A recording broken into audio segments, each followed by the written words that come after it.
Hey, good morning. This is Jamie with Stonemeyer Games, and this is my weekly live cast for Stonemeyer Games and for your questions and for a variety of random topics, anything that comes up during this discussion, and some random topics that I have on my handy little sticky note on the monitor here. You can see Biddy in the background there getting a little water.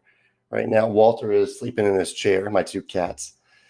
So let's jump right into it. What are some things that I wanted to discuss today? I don't have any big news today. Last week was the big news about My Little Scythe, Pie in the Sky. From what I hear, the fulfillment is going well.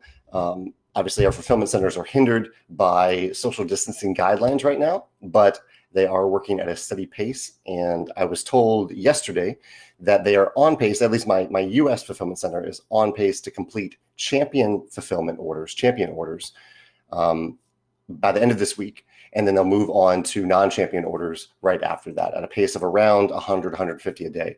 And I think the other fulfillment centers are right on that same pace in terms of when they anticipate they'll complete shipping of the champion orders.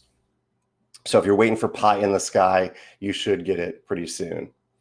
I see some friendly faces here this morning. Thank you for joining me. Chris says, what are Biddy and Walter up to? Well, you just may have seen Biddy getting a drink of water. Biddy has a new rubber band that he's been playing with a lot, and Walter had some quality ribbon time this morning.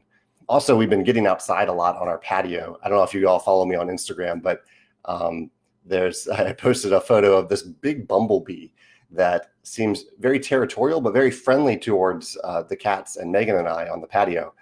And he kind of just observes us and watches us, and he chases off any other bugs that come nearby. I've never seen a bumblebee act this way, but I've grown quite fond of him. So technically, maybe we have 3 pets now, 2 cats and 1 bumblebee. I think that counts. Tom says, am I watching any Kickstarter campaigns? Well, I was certainly watching a few. I was watching Frosthaven. I was watching Ankh. I didn't back either of them. They were priced a little bit out of my range for what I'm looking for. But I enjoyed watching the campaigns. Some very brilliantly run campaigns there. Let me see, what else am I watching right now? Or backing. I'll pull that up right now.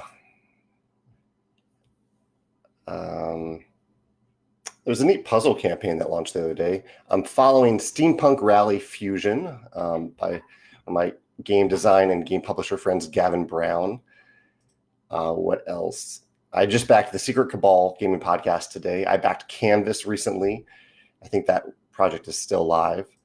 And what else am I following but not backed yet? Oh, no, those are projects that I follow. I am following Save Projects. There we go. I am following. Those are the only 2 that I'm following right now. The Steampunk Rally Fusion. Is anyone excited about any Kickstarter projects that are live right now that you are following and backing? Brian says, congrats on the Golden Geek Awards on Board Game Geek. Yeah, that was really neat to see. I'm just happy for people to have fun playing our games. And I'm excited while I don't do much with awards or contests or anything like that, this type of award means a lot to me because it means that a lot of random people voted for it. We didn't solicit votes or anything like that. It just means that people decided this is something that was worth their time to vote for, that they feel passionate about. So it's kind of a collective group of people saying we enjoy playing your games, and that's why I make games, to bring people enjoyment and joy to their table. Stefan says, do I have a first or just really good I have fan story? That's a good question, Stefan. I don't know.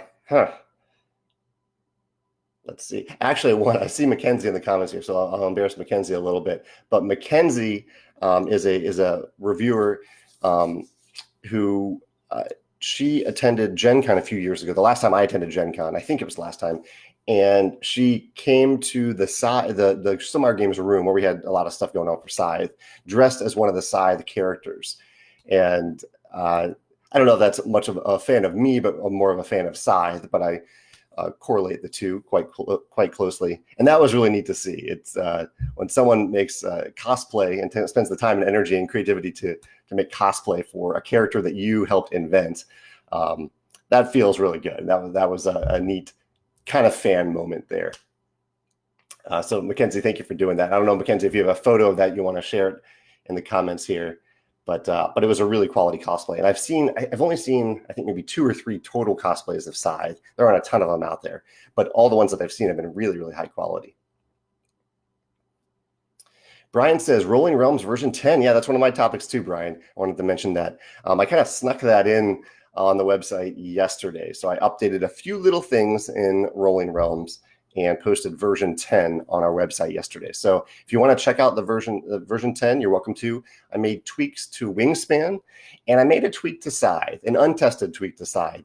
But I realized I really wanted the top and bottom rows in Scythe in Rolling Realms to have meaning, to have some sort of connection. Otherwise, they don't need to be connected at all.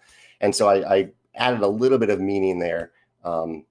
Perhaps made it a little bit too easy in Scythe, but I think it adds a little bit of depth to decisions. Of basically in Scythe now you can, in the Rolling Realms mini game of Scythe, if you cross off a number in the top row and you have a resource to pay for the corresponding bottom row, regardless of the die, you don't need a die to do the bottom row. If you do this top row, bottom row thing, you gain the top row bonus and then you pay to gain the bottom row bonus right away if you can afford it. So I think that'll add a little depth of decisions, because I was finding when I was playing Scythe, I was often just ignoring the top row, using it as a bit of a backup, but just pretty much ignoring it and just getting stars from the bottom row. So now I've kind of paired the two a little bit. Let's see. Mo says that he got some Wingspan dice replacements, and no problem, Mo. We're happy to help out with stuff like that. We want our games to be played, and that means that sometimes game pieces get lost or broken. Sometimes they show up in the box and they're not there where they should be, which is totally our responsibility. But we're happy to help with that type of thing. Ronak asked, have I checked out Ankh Gods of Egypt? Yeah, that's one of the projects that I've been following. I don't think I'm going to back it. $100 is a lot for me to spend on a Kickstarter project, or really any game, period. So I didn't end up backing it, but I am curious, and I do have a friend that backed it, so I think I'll get to play it in my gaming group once we're allowed to meet again. Roger says, have I published any game that was sent to me via the online submission form so far, or were all of them presented to me personally at conventions? So yeah, we have 4 games so far. Yeah, 4 total. 4 that were, so there's My Little Scythe, 4 games that were designed by other designers. My Little Scythe, Wingspan, Between Two Cities, and Between Two Castles. I think that's all the games that were designed by other designers. Between Two Cities was presented to me at a convention, and later on we kind of co-developed the idea of Between Two Castles. So that wasn't an online submission. Wingspan, I think Elizabeth did originally fill out the submission form, but it segued directly into a meeting at Gen Con. And then My Little Scythe was something where I actually reached out to the designer after the designer had posted his print and play of the early version of the game. So Roger, so far, no, I don't think we have published a game that was submitted to us via our online submission form, even though that is the primary way of us receiving submissions. Mo says, how is Wingspan Oceania going? It's going well. I think we're at the point where we're wrapping up most of the design. There's still some things that we're working out a little bit, but I'm hoping that we'll enter production in the next couple months. There's still a lot of graphic design work to do. The art is finished, though. So that puts us on track, hopefully, to release it by the end of 2020, or at least do the pre-order at the end of 2020. But I don't really know at this point. It's going to be pretty tight to do that. And once we get into that winter holiday season, the shape of retail changes a little bit because of when you actually need to get games in stores for retailers to care about them at that season. And also shipping becomes not a problem, but a new challenge, because we often get a lot more orders in the holiday season. So we'll see how that goes. I don't want to commit at all to when we're actually going to release it, but your question was, how is it going? And it's going well. I did my blog entry on Monday about points of contact. I had a kind of an interesting customer service experience the other day while calling my group dental plan provider.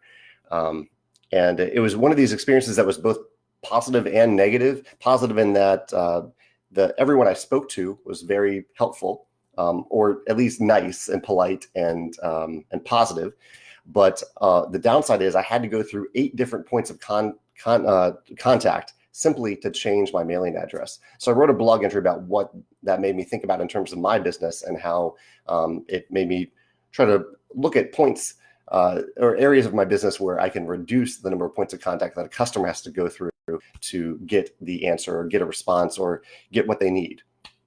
So that was interesting to explore. I also did my Sunday sit-down video this past week. Really fascinating discussion in the comments. It was about sensitive and controversial topics in board games and themes in games that are a bit sensitive and that often bring up tough discussions, but great discussions. And so if you're interested in that, the comments go well beyond what I even discussed in the video. People brought up a ton of different sensitive topics that in positive, constructive ways that I hadn't even thought to include in the video. So there's a great discussion there if you want to check that out. That's on YouTube. Oregon says, question about Wingspan, such a popular game on Board Game Geek. How much did the game's mechanics change during the period that it was under development at Stonemaier? Pretty significantly, although I should clarify what development looks like at Stonemaier. So, for example, after we signed the game that Elizabeth had initially submitted to us, we entered a process that took around 18 months where Elizabeth would make some changes, make some tweaks, send us the revised prototype. We would play test it for a little bit, and then I would send feedback back to Elizabeth. Elizabeth was very much the lead designer. She was in charge of making the decisions as to what to incorporate into the game. But I had a number of questions and strong suggestions along the way about what I thought the game needed to be elevated, with the biggest change being that the first version of the game, or the version that was submitted to us, it wasn't the first version, but the version that was submitted to us, was a bit flat in terms of progression, in that Elizabeth had designed all of these brilliant bird cards that you were acquiring, but the entire game was playing, I think it was 10 bird cards. You tried to play 10 bird cards, and that triggered the end of the game. And you weren't getting better at anything over the course of the game. You were just kind of tactically optimizing the bird that you could play the fastest, or the birds that you could play the fastest. And so the biggest addition and the biggest development of the game that happened was the incorporation of this player mat and this engine building aspect of how you are improving the benefits that you're gaining throughout the game and how many birds improve your engine itself. That wasn't present at all in the original version of the game. So that was a pretty significant change that happened during development. Elizabeth and I don't think we even remember exactly who contributed what parts of that. It doesn't matter really, because Elizabeth was the lead designer, and she made all the right decisions, I think, to bring the game into what it is today. I was just there to play test and ask questions and to coordinate the blind play testing process. Let's see. Let's see some answers to my question about what people are looking at on Kickstarter right now. I did spend some time earlier this week. We have some playtests running right now. I won't let you know what those playtests are for. You can wonder about that, but we have some products that are in playtesting right now. And when we do this blind playtesting, where I send out the files for our games to different people around the world, people who ambassadors, Stonemaier ambassadors, who are kind of tried and true playtesters for us. And they playtest the games a number of times within a specific time frame. They submit their data to us and some anecdotal written reports. And I take that and if I have a co-designer or a designer, I share it with them. Otherwise, I just analyze it myself. And so I was doing that earlier this week, where we got some great feedback from blind play testers, and I was deciding how we wanted to move forward with some of that different feedback. So that's always kind of a fun part of the design process, when we get that blind playtest feedback throughout multiple waves. This was a couple different stages, I think, of projects is what I received the other day.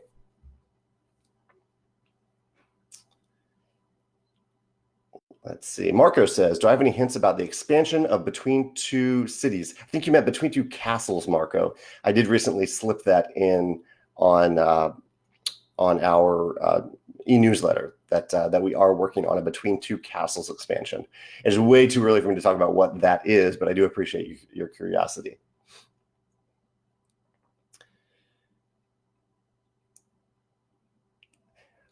Just scrolling through here, looking at, here Chris has a question. He says, favorite Bill Murray comedy. What is my favorite Bill Murray comedy? Probably Groundhog Day. I love Groundhog Day, both for the comedy and just time loop. I love time loop fiction in general. And so, yeah, Groundhog Day, I would say, is probably my favorite. What about you, Chris? Oh, speaking of movies, the other day was May the 4th, kind of the Star Wars Day, unofficial Star Wars Day. So I'm curious what you did for Star Wars Day for May the 4th. I saw that Disney Plus put The Rise of Skywalker on their platform on Monday. So I think we're going to try to watch that again this weekend. We saw it in theaters, but I haven't seen that since then. So I'm kind of curious. I enjoyed the movie.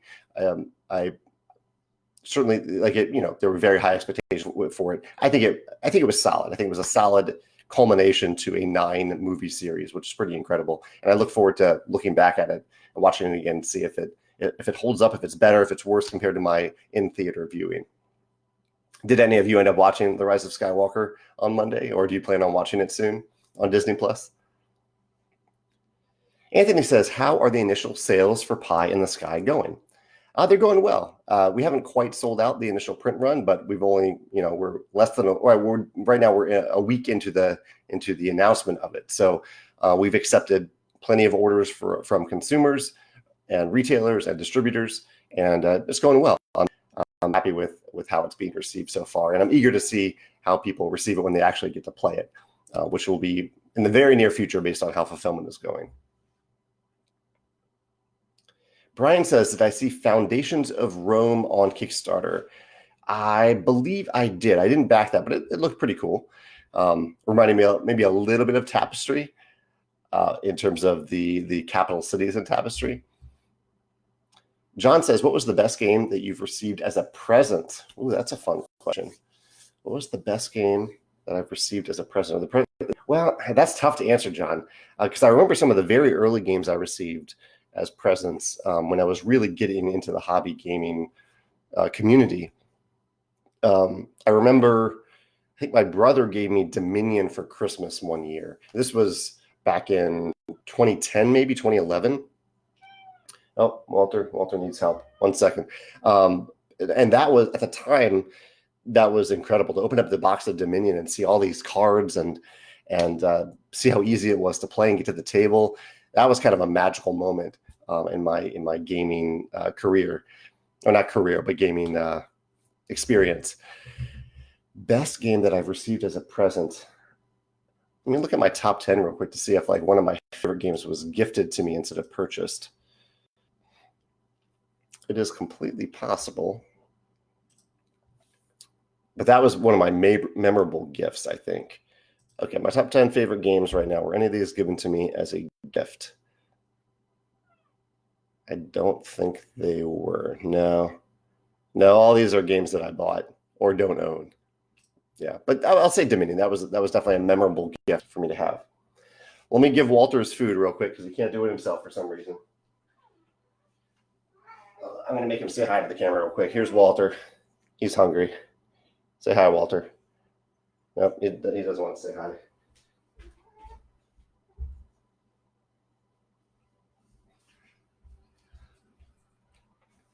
The food is open. He likes a little boost to get up in there to get to it. Arthur says, where did I get such a fresh cut? I actually cut my own hair. So I gave myself a haircut a couple days ago. It was getting a little long. Yeah, I've been cutting my hair for a while. So actually, I think I've heard that some people are kind of really struggling with that with this pandemic and stay-at-home orders. But I know, what do you have to lose by giving it a shot? Mo says he loves Scythe, but he doesn't own any of the expansions. Which one should I get first, in my opinion? I mean, this is a tough one for me to ask. I'm a little biased. I would say perhaps maybe the easiest one to say yes to is Invaders from Afar, because it just adds 2 new player mats and 2 new factions. So you can kind of fill out the core 7 factions in the game. Scythe Encounters is also very easy to add because you're just shuffling more encounters in the deck or playing only with the Scythe Encounters deck for a while. If you're looking for more map variability, the modular board is the way to go. And if you are looking for a campaign game right now, if you're looking for a campaign game for 2 people, Megan and I were doing this. We were looking for campaign game, playing Machikoro Legacy and Shards of Infinity, Shadow of Salvation. We've had a great time with that. So if you're looking for a campaign for Side, that would be The Rise of Fenris. So any of those, and the Wind Gambit is one that I think is fantastic. That's probably not the first one that I'd recommend to people, unless you are looking for, if you're looking for a lot more interaction on the board. I think that could be one that you could gravitate towards and give it a try. Nathan said that he just listened to the Room 51 podcast with me. Yeah, thanks. That was a fun podcast to record. And I'll be doing a related Sunday sit down pretty soon.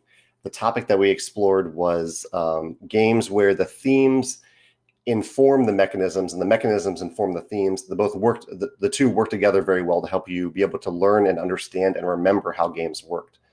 That was on the Room 51 podcast. One topic actually that reminds me, one topic that I'm exploring now that I want to explore in an upcoming Sunday sit down video is games with emergent narratives. So I'm curious if any of you can think of games that have emergent narratives. So what this means is typically these are games that don't have written narrative. They don't have story in the game telling you, hey, this is the story. Many of like the Arkham Horror style games have this, although Arkham Horror may not be a great example there. But let's see, Eldritch Horror might be a better example of that, where there's a lot of written narrative in it. An emergent narrative game is one where you don't have that written narrative to go by, and yet the game and you are able to tell a story through the game. I think Tapestry is one. I kind of designed Tapestry around this. There's no written story in Tapestry at all. The story that you tell is the story that you tell throughout the game by how you develop your civilization and the paths that you take throughout the game. So I'd love to hear if you have any examples of games that you think have excellent emergent narratives opposed to written story or written narrative. And that might make an appearance in the Sunday sit-down video. Tommy says that I should grow a beard. Yeah, I actually did a blog post about this recently. I cannot grow a beard. It just doesn't really fill in, and I have really light hair. And so it ends up just looking scraggly and really bad. So I wish I could. I wish I could try that, but I'm just not able to do so.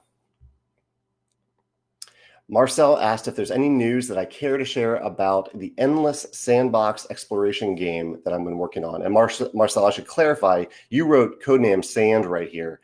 And I don't say anything about it. Our codenames are not associated with any game at all until I officially say so. So please don't put that code name next to that game, because I will say the two have no connection to each other whatsoever. And so that's going to be pretty misleading to people if they see that and think that my sandbox game is related to codename Sand.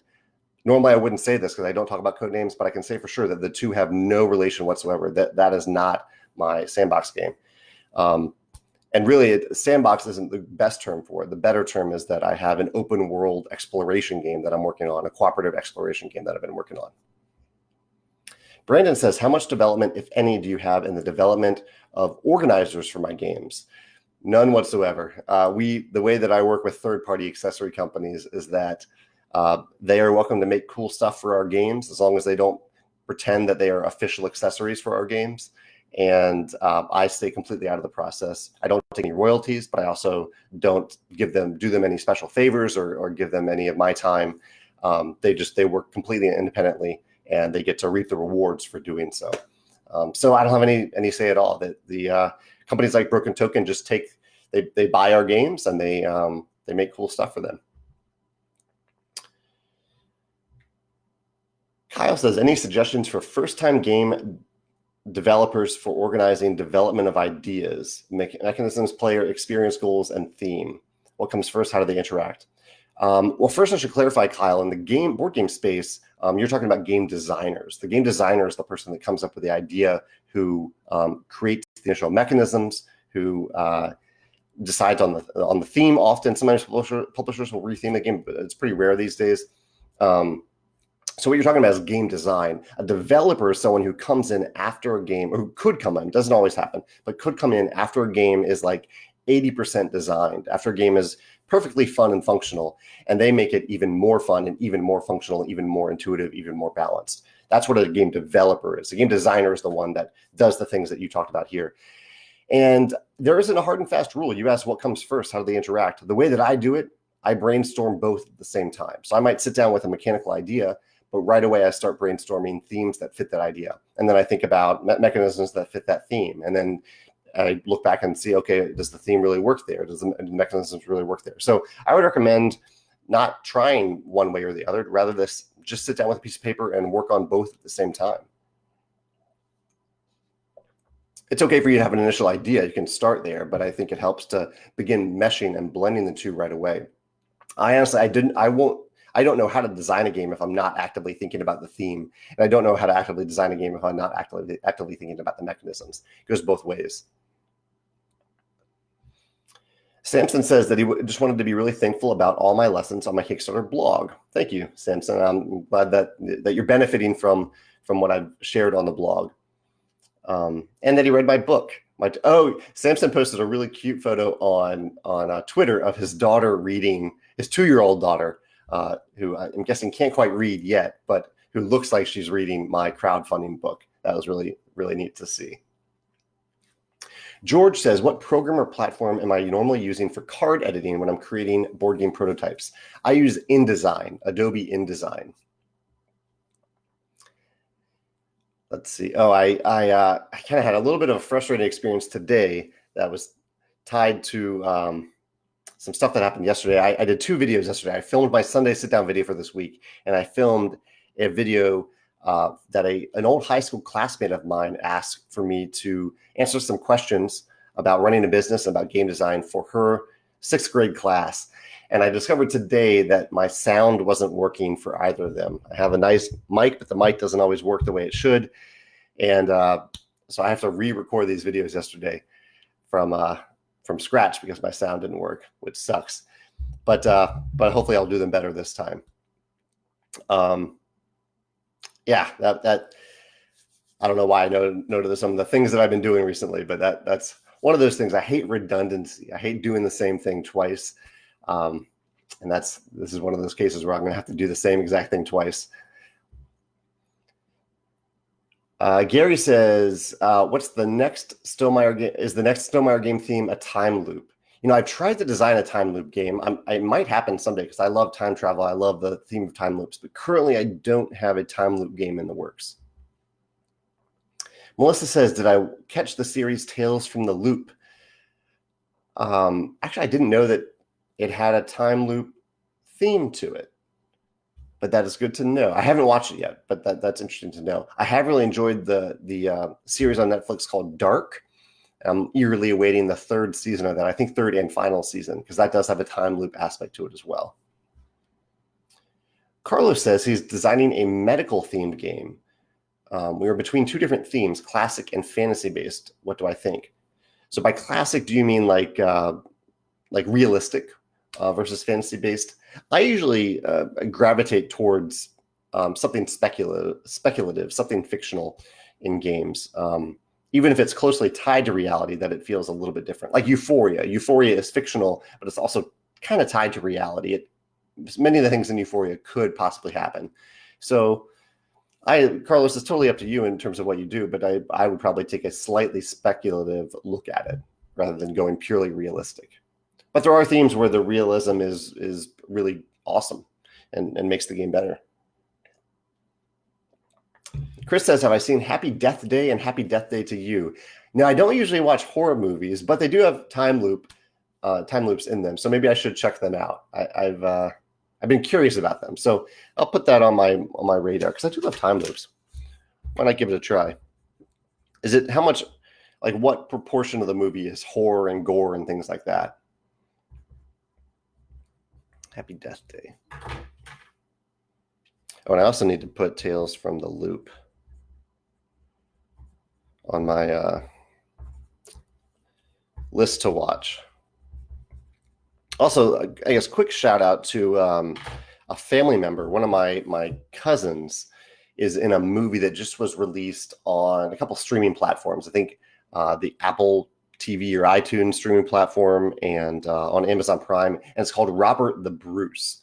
It's I haven't watched it yet, but I think it has the same actor that played Robert the Bruce in Braveheart, and he reprises the role in this movie. That is not my cousin, but my cousin is one of the younger people in the movie. And so I need to check that out. I'm curious if any of you happen to stumble upon that. It just came out a couple days ago. That's Robert the Bruce. Barry says, how often do I play my own games versus other games?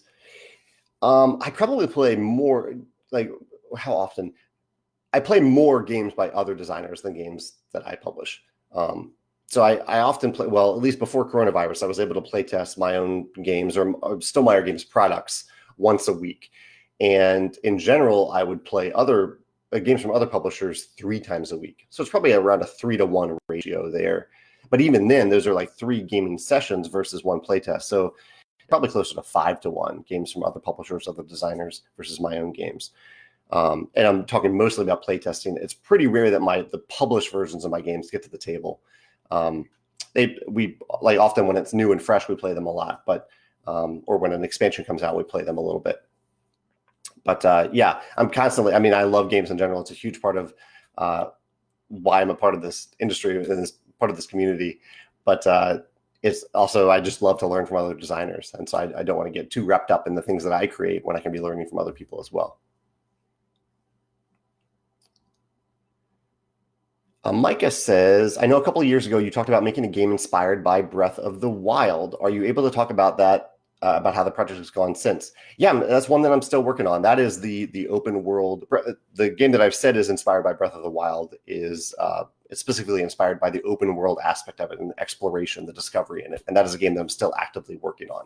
It's a very, very big game. And so I don't really have a timeline for it. I'm trying to work on it as much as I can.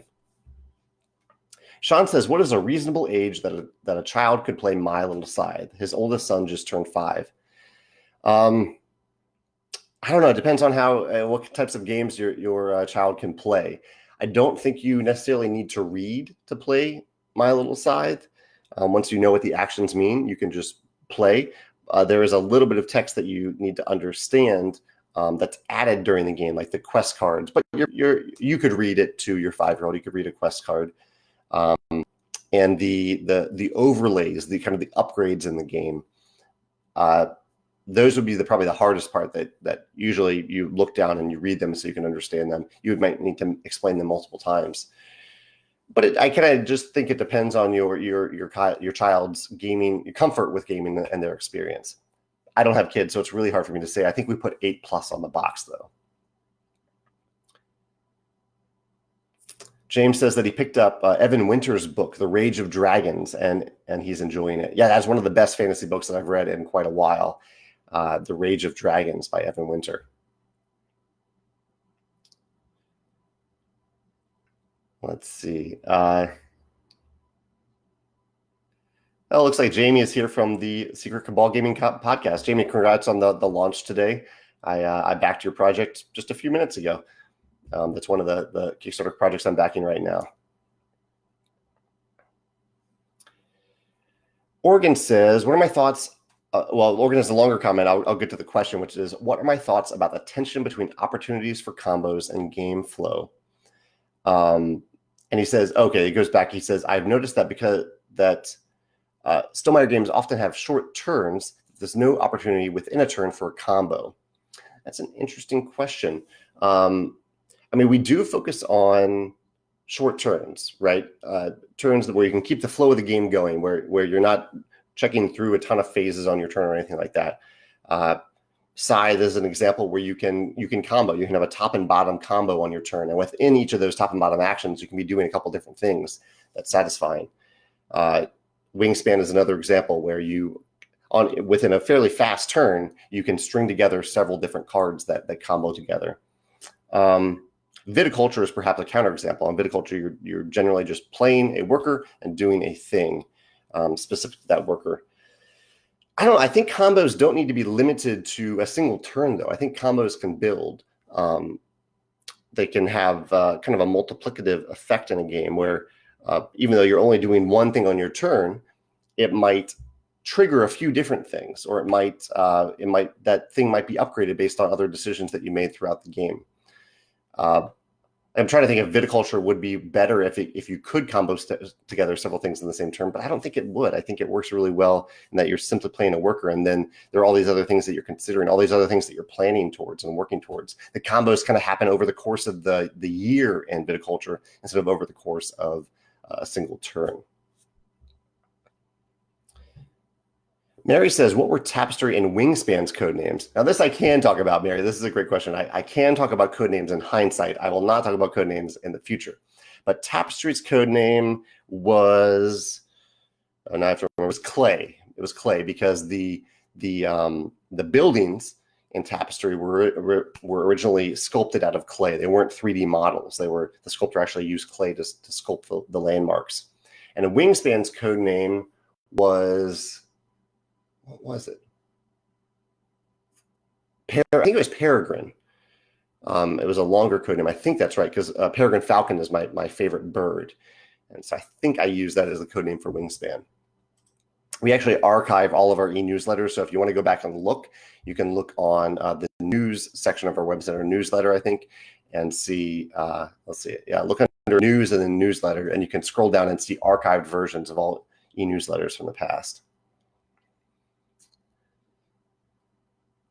All right, let me see if I have any other topics here before I just focus on questions. Recent plays. I mentioned some recent plays. We're on game 9. We're actually on game 10 of Machi Koro Legacy. That's the final game of the Machi Koro Legacy campaign. I played Signori last night on Board Game Arena with coworker Joe, and Ambassador Charles volunteered to teach me Signori, which is kind of a dice drafting game from a dice drafting Euro game. Also played Terra Mystica on Board Game Arena. Had a great time doing that. Megan played it for the first time and played with two friends who know how to play it pretty well. I played Terra Mystica many times, so it was very familiar to play it on the Board Game Arena format. I showed Megan Hanabi. We also played Fire in the Library and Seven Wonders Duel. And at my Zoom game night last week, we played Ink and Gold and I think Codenames. I think those were the two. Maybe just one. I forget the other games that we played, but we definitely played Ink and Gold. No, Cartographers. We did Cartographers and Ink and Gold. Sarah has a house rule question. Do I have any game that you almost always use a house rule? Probably. I'm trying to think if there's an example of this. I'm looking at my shelf here to see if there's any game that I love that I almost always house rule. I'm sure there is, Sarah. I'm not thinking of one off the top of my head. Oh shoot, there's definitely. Oh, actually, Terra Mystica. Here, I can mention one right now. Terra Mystica is one that we house rule just a little bit, which is that we let players spend power for like the default power benefits at any time. And what this does, it adds just a little bit of flexibility to the game so that there's never a point where you have all of your power in the third pool, the pool that you spend power from, and then gain more power and can't use the power that you have. In the standard version of the game, you might end up with all, like, say, 7 power up in your pool, and then you might gain some more power, and you can't do anything with it because it's not your turn. And so we let players spend power from that pool at any time. That there aren't many, but that is definitely one, and that's a notable one because this is for a game that I truly love, and it doesn't really hurt the game. Like, I just played it on Board Game Arena. You're not allowed to do that on Board Game Arena. It's perfectly fine without it, but it adds just a little bit of flexibility that I like, and that everyone that I played with seems to prefer it that way too. Ilsa says, greetings from South Africa. What would be the very first game you would bring to the table as an introduction to the hobby? Our friends would enjoy something with a little more meat than something like Ticket to Ride. That's funny because Ticket to Ride is one that I think is a great introduction to the hobby. Very easy turns, very fast turns. The game flows well. There's no phases or rounds or anything like that. Great game. But if you want something with a little bit more meat, I don't want to self-promote here, but Viticulture, I've heard, is a great next step game. I've heard a lot of people that use Viticulture for this purpose because Viticulture is very linear. It's very easy to get someone who's fairly new into the hobby into it based on the theme. And while you're teaching the game, you only really have to teach one season at a time. And by the end of the first or second year, players understand all the rules. They don't have to sit through a long rules explanation for viticulture, basically. So I think it works. Downforce is a game that I really love. It's kind of a gateway game, but I would put that probably on the same weight level as Ticket to Ride. That's Downforce. What else would I say would be a good?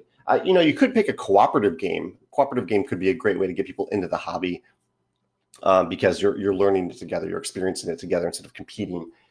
One of my favorites is Burgle Brothers. I love Burgle Brothers as a cooperative game. I think that works really well, and that has a little bit of meat to it too. There's some lighter cooperative games I could recommend, but the Burgle Brothers has a little bit of meat to it. I just had my favorite games list up here. Actually, one filler game that I think is fantastic is Fantasy Realms. This is one we were talking about combos earlier. Fantasy Realms is all about the combos. And again, this is a great example of a game with combos where you're not actually making combos on your turn. The long goal of the game, the long-term goal of each game is to build a hand that combos together. So I think combos can work in many different ways. But Fantasy Realms, I think, is a great game that has a lot of meat to it for a filler, a lot of interesting decisions, a lot of things to think about, but it's not too heavy, and it's not too expensive either. So there are a few recommendations as a starting point. If anyone else has any other recommendations, this is a great place to post them. Jet says, weird question. It may not be weird, but let's see. Would you consider donating some of your games to a nonprofit in patient rehab in St. Louis? I buy our center games for the clients to play, but figured I'd ask you. Jet, it's pretty rare that we donate games, not because, mostly because we're in the business of selling games. We get to stay in business if we sell games. So I'm happy to offer special discounts, but to straight up donate games is pretty rare for me to do. Free to reach out to me, and we can certainly consider that. If you have a budget for it, that's ideal. In fact, I recently did this for an organization that was trying to get games in the homes of families that can't otherwise afford them. We didn't straight out donate them, but we offered them a significant discount to make that possible for the organization to provide that gift. Anthony says, has Megan ever joined me in one of these live chats? And she has not. No. Maybe someday, but I don't think she wants to.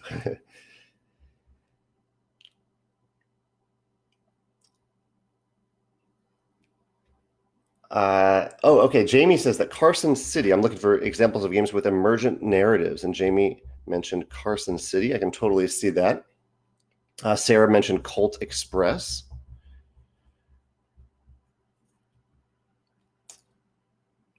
Fabian says, do I have a top 10 for dungeon crawlers? Do I like this genre? And that's a great question.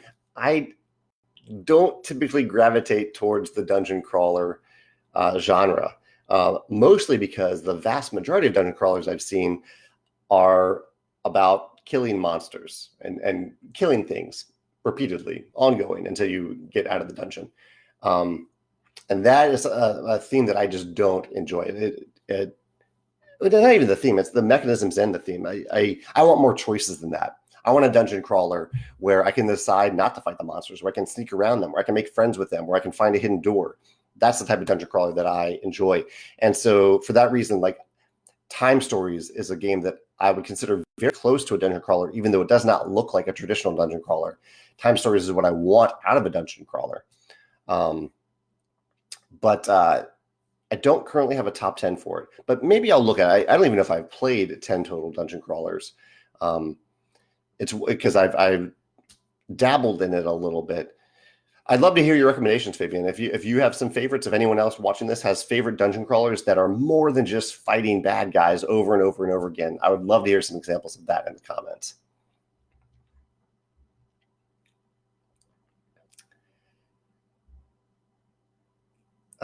Let's see. Kyle says, is my open world exploration game like Seventh Continent? I've certainly learned a lot about open world exploration by playing Seventh Continent, but the game itself is very different than Seventh Continent. And it's significantly bigger than Seventh Continent. Tanner says, what do I think makes a great makes a real-time game great, and why do I think people hate them so much? That's a great question. So my guess is that there are quite a few people who enjoy real-time games, and there are quite a few people who stay away from them because of the stress, especially in the Euro game category. I think Euro gamers often like the time to think through an optimized move, and having a timer puts the pressure on them and makes them feel stressed and worried that they're not going to make the optimized move. What do I think makes a real-time game great? I think I actually did a video about simultaneous and real-time games that I really enjoy. I don't remember what I put in that video right now. Let me see if I can search for that real quick and reference some. What do I think makes them great? Basically, I think that the great real-time games are those where, or games with timers, where they add a little bit of pressure but don't make you feel stressed. And a slight example of this, probably not a great example, would be Codenames. In Codenames, there is a timer in the game. You rarely have to flip it over, but you have the choice to flip it over. You could put pressure on the other team if they are taking too long. I think that is great. But let me see. I'm pretty sure I did a video about this. Games with timers, maybe? Or, yeah, okay. I have my top 10 favorite games with timers. And I included any real-time game here. So like We're Doomed. I think We're Doomed is fantastic. That's one where it wants you to feel rushed and a little stressed. Tuki has a timer to it. The timer being the other players, essentially. Sidereal Confluence, that has timers to each round. You don't have to play with the timers in that, but that's one where I think it's a real-time trading game. And similarly, Trade on the Tigris, real-time trading game, and the timers ensure that they're actually fairly long timers. They don't make you feel rushed. Rather, they make sure that you can't just trade forever. And I think this works really well on trading games where you could just trade back and forth and negotiate forever. Millennium Blade is another one. But instead, by putting that timer on it, you make sure that players don't do that, that they don't waste everyone else's time by negotiating forever. So I think perhaps some of the best games with timers are those that have fairly lengthy timers that just kind of prevent those edge cases of players taking too long and doing things that they shouldn't take that long to do. One other example here. Oh, actually, a couple other. Yeah, you should just watch this video because I talk about it in this video. I'm looking back on it now, and I think I used some pretty good examples here. So I'll post that in the comments below so you can check it out.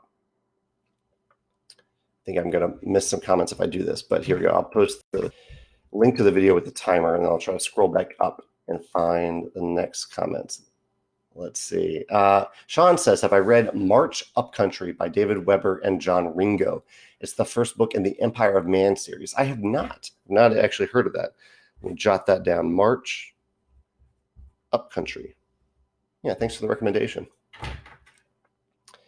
Ilya says, any word on Sand, codename Sand? I will start talking about codename Sand in July. Yeah. So we'll talk about it then. Philippe says, actually, here's a quick question. James says, is My Little Scythe strictly a child's game? No, it is a family game. It is not a child's game. So it is very much a family game. Philippe says, I'm actively working in an open game world. He says, when ideas don't flow, do you kick yourself in the butt or still try or do I postpone it to the next day? So Codenames, this open world game is, it's a game where I have not had, haven't suffered from lack of ideas. It's more suffered from the ability that I can put pretty much any idea that I want into this game. And so it's more about narrowing down the ideas that really work and that I really should pursue. And I do try to work on it even just a little bit every day, at the very least. Krista says, what are my Zoom game plans tonight? We're actually, we're doing it every other week because it is as much as I love playing games, we are fairly limited in the games that we can play on Zoom. So we're not doing it every week, but we are doing a game night tomorrow, and I'm hoping to use Board Game Arena for it because I am really gravitating more towards that format to play some of these Euro games that I've been missing playing with friends. So I'm kind of hoping for another Terra Mystica tomorrow, but we'll see if that happens.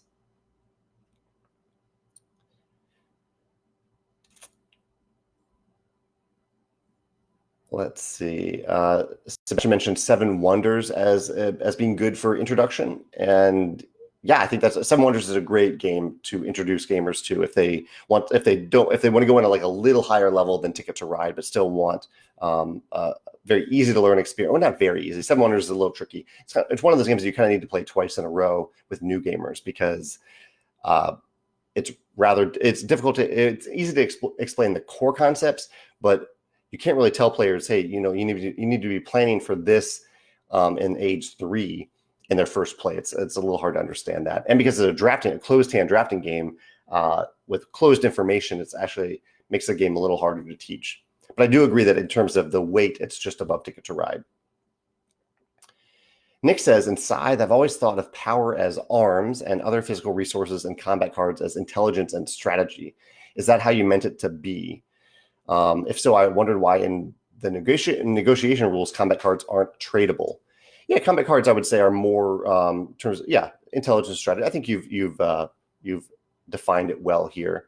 So why aren't combat cards tradable? That's a good question, because you could share strategies with other players. I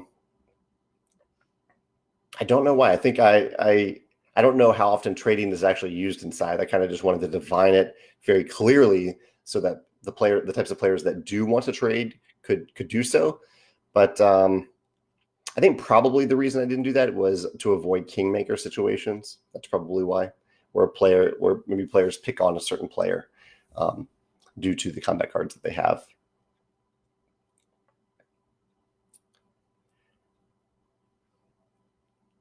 Fabian is putting Seventh Continent in the dungeon crawl category. And yes, that's one that I would love if people would view that as a dungeon crawler in the same way that I would love if people viewed Time Stories as a dungeon crawler. I remember a discussion I entered a few years ago where people were posting in a Facebook group about their favorite dungeon crawler, and I commented Time Stories, and a bunch of people said that's not a dungeon crawler. That's not a dungeon crawler. And I see where they're coming from, but it's more like it's not a dungeon crawler because it doesn't feel like a traditional dungeon crawler, but I think it's a nice evolution of dungeon crawlers. And I feel the same way about Seventh Continent. I think it is a nice evolution of what a dungeon crawler could be if we open up that definition a little bit. Brad says Primer is his favorite time travel, time loop movie. And I love Primer, Brad. That is one of the movies that I just have a very great experience watching Primer because we went to see it in the theater when it originally came out. And we just there were a group of friends and I, it was either in college or right after college. And we literally stood outside the theater and just talked about it for 30, 45 minutes afterwards. It's one of the movies that I've discussed the most with friends after watching it. Highly recommend Primer if anyone can still get their hands on it. Oh, thank you, Cody, and for posting that timer game link. I appreciate that. Josh says, have I played any Tiny Epic games? I have. I've played 3 of them, I believe. The first one, which I always forget the name of, Tiny Epic, whatever it was, Tiny Epic Kingdoms. I played that. I've played Tiny Epic Galaxies, and I've played Tiny Epic Quest.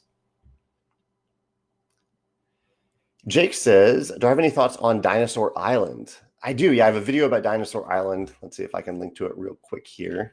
I know you'll hear my live thoughts, but the video might give you deeper insights into it. I haven't played it in a while. I love the aesthetic of it. I think it was something about the dice that ended up being my favorite mechanism. Here's my video. This is from 2 years ago. My hair looks crazy in this video. Here, I'll post the link down below if you want to check that out.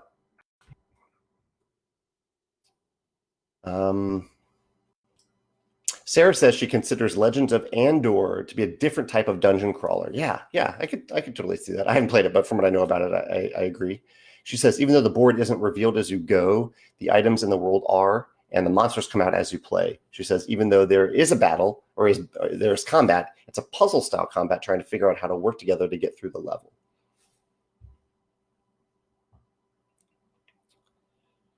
Ivan says that he uses the word hate here, which is a bit strong, but Ivan hates timers in games. He says he prefers something more like Paku Paku. If the others are faster than you lose.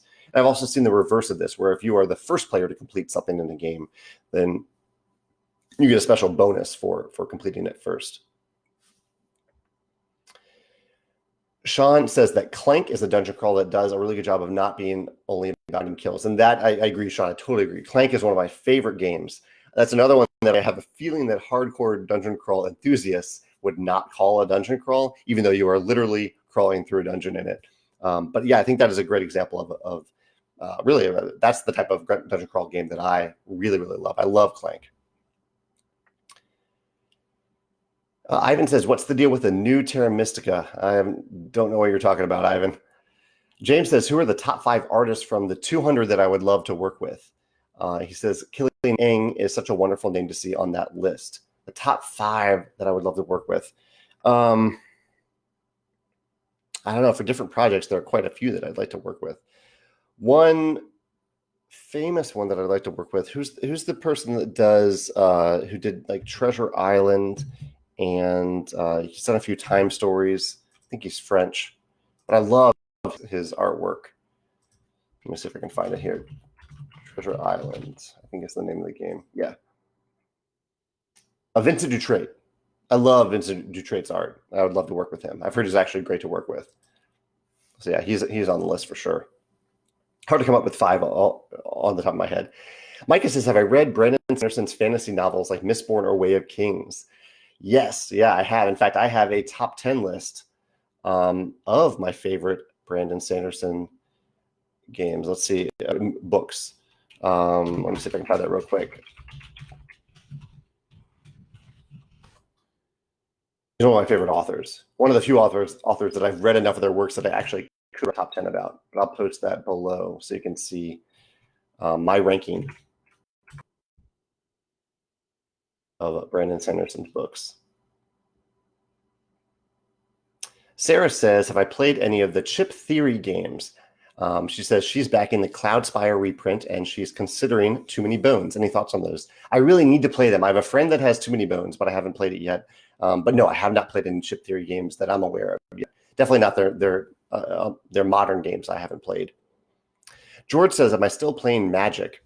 Well, the way I play Magic, George, as you may know, is that whenever a new set comes out, I host a draft and we just play together in one draft. And that's what I get enough for me to get what I want out of the set. And I have not been able to play recently because I can't see my friends and we can't touch things that we hand to each other. So, which you need to do in a draft. I could play online, but I find Magic a bit addicting. And so I don't want to get into Magic Online again because I'm sure that I would be addicted to it if I did that again. So right now I'm just waiting for us to be able to play with our friends again so I can play the mystery booster. It was the last types of packs that I bought that I want to try. Sarah says, am I looking forward to Viscounts and the Tamasaga of the West Kingdom? I am, yeah. I'm hooked on Shem Phillips's work, and I'm really looking forward to playing those games. Absolutely. Let me see if I have any other topics to cover today. It looks like we're out of questions right now. Yeah, I think that's it. I think I'll go ahead and upload this to YouTube. But thank you so much for joining me today with your comments and questions. And if you have any follow-up questions, the best place to post them is on the YouTube video, the comment section of the YouTube video. So take care, stay safe, stay healthy, and have a great week. And I'll see you next Wednesday. Bye.